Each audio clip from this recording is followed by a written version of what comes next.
Hi there, and welcome to my video today. I'm so happy to have you here. I am going to make a mixed media piece on this watercolor paper. It's 300 GSM, which is about 110 pound. These are some of the papers that I picked out just to kind of give me some inspiration. This paper definitely feels a little more heavy than 110 pounds, and that's why I really love working on it because just kind of gives a really heavy substrate so I can put these papers down on top of it without worrying about it kind of buckling and rounding everywhere. So these are jelly prints that I'm using as the background, the first layer. I'm using satin medium to put them down, and I made all of these on my jelly plate just at various times.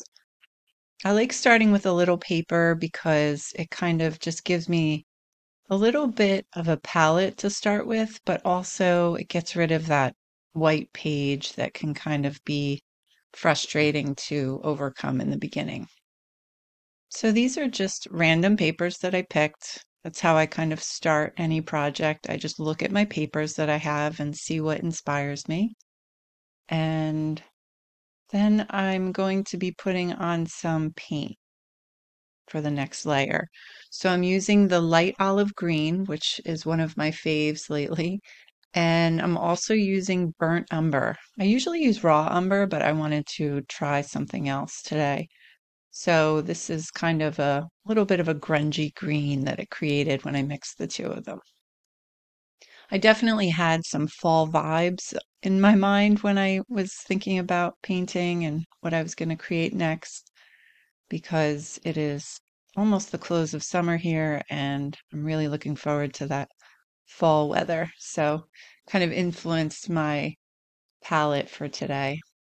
So I'm just kind of putting down some paint and removing it. I like that kind of edit. Put it down, take it up, put it down, take it up. And this is cadmium orange hue with parchment. Parchment is a new color paint that I just got that I absolutely love because it's kind of like off-white, but it's still bright enough to get a nice wash from it, but it's also not too bright where it doesn't blend in. This is my Naples yellow, and that's the parchment. And just kind of blended those two together to get a really light yellow. And this whole process, I'm not really thinking too hard about what it looks like. I'm just kind of following my instinct and putting paint down wherever I feel like it needs it, or just kind of playing, trying not to think too hard. I feel like once I start really thinking about the composition and getting too much in my head, I freeze and I don't really make something that I love. So I'm just having fun with the paint, just seeing what shows up. This is actually some washi tape. It's homemade washi tape that I made. I'll put a link to the video right up here in the corner. You can check it out. And these are all jelly prints that I made. This one is on jelly paper, which is one of my favorite things to print on for jelly prints because, as you can see, it kind of is a little translucent, but it adds just a little bit of an extra layer, which I love. So again, just using the satin medium, and I always put a little layer on top as well. And this is my focal point. The fall is coming, so I'm using a nice tree to kind of get me in the spirit of it. And what I didn't realize until after I finished was that I kind of created a little bit of a hill for the tree to sit on. That wasn't obvious to me when I was doing it. And then when I put the tree down, there was the hill. So the tree is printed on deli paper, and I did put a layer of a satin sealer on top of it. And that made it so that it didn't run when I used the satin medium on it. So you definitely want to seal the images when you print them out on any kind of inkjet printer. So here I'm just using this stencil and a finger dabber to put a little bit of a pattern on. I'm using parchment again, just kind of creating some interest in those corners.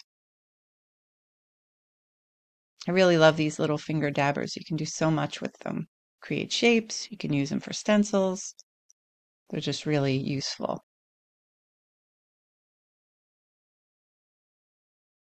So now I'm just using a stamp. This is kind of a reddish brown color. And I don't know, I just felt like that little corner was calling to me. So here I'm using, it's an off-white Posca paint pen.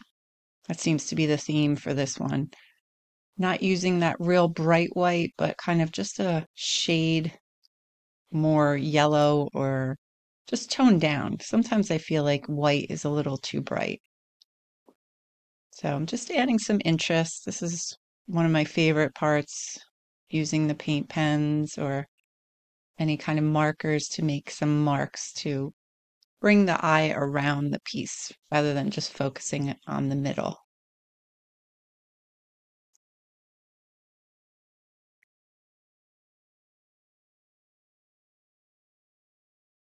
So again, I'm not thinking too much. I'm just playing and having fun, seeing what areas need a little more attention, trying to balance out the whole piece so that your eye keeps moving around.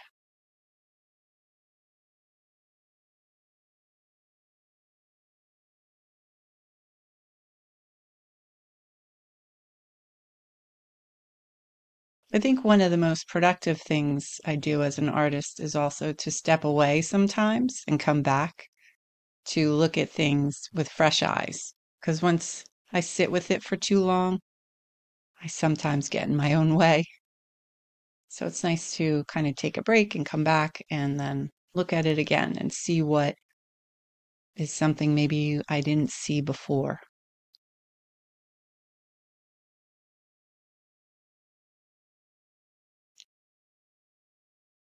So this is just a light yellow. So again, I'm going back to the off-white color, and I just felt like the tree needed a little bit of a border or something to kind of contain it. It felt like it was floating out there. So this is on deli paper and just cutting it out real close to it so that I could glue it down with the satin medium. It's a little tricky when it's in a circle like this because if you don't get it evenly down, it can kind of create a funny shape and it would be different from the original. It can be like oblong instead of round. So I just try to like play around with it a little bit, use like a light hand, and then when I'm sure the shape is what I want, I put it down and I put another layer on top. So here are all the details. You can kind of see what I drew in, paint pens and the stencils, stamps, and my tree. So thank you so much for joining me today. If you enjoyed this tutorial, I'm going to show you a whole list of other tutorials just like it right here, and I hope to see you again soon.